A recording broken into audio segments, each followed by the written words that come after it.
ప్రత్యేకమైన మిషన్ కోసం అంతర్జాతీయ అంతరిక్ష కేంద్రానికి వెళ్లిన ఆస్ట్రోనాట్ సునీత విలియమ్స్ ఎట్టకేలకు తిరిగి భూమిపైకి రానున్నారు.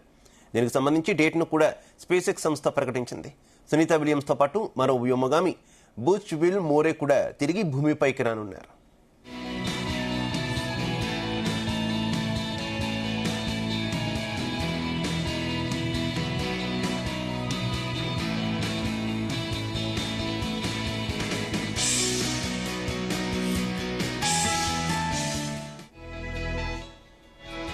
దాదాపు 8 నెలలుగా ఇంటర్నేషనల్ స్పేస్ స్టేషన్లో చిక్కుకుపోయిన భారత సంతతికి చెందిన ఆస్ట్రోనాట్ సునీత విలియమ్స్ తిరిగి భూమికి చేరుకోనున్నారు.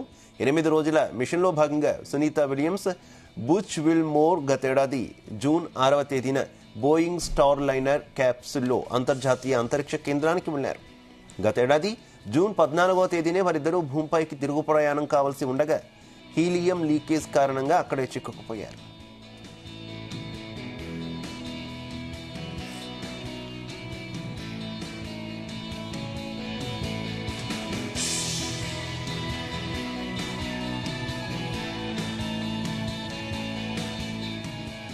వారిని ఎలాగైనా తిరిగి భూమిపైకి తీసుకురావాలని నాసా విశ్వ ప్రయత్నాలు చేస్తోంది.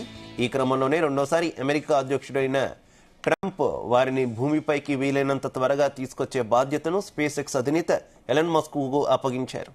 ఈ క్రమంలోనే ది డ్రాగన్ స్పేస్ క్రాఫ్ట్ మార్చి 12న బయలుదేరి మార్చి 19న 2 వ్యోమగాములతో తిరిగి భూమికి చేరుకోనుంది. దీంతో దాదాపు 8 నెలల సుదీర్ఘకాలం పాటు ఇంటర్నేషనల్ స్పేస్ స్టేషన్లో ఉన్న విలియమ్స్ అలాగే విల్ మోరే భూమికి రానున్నారు.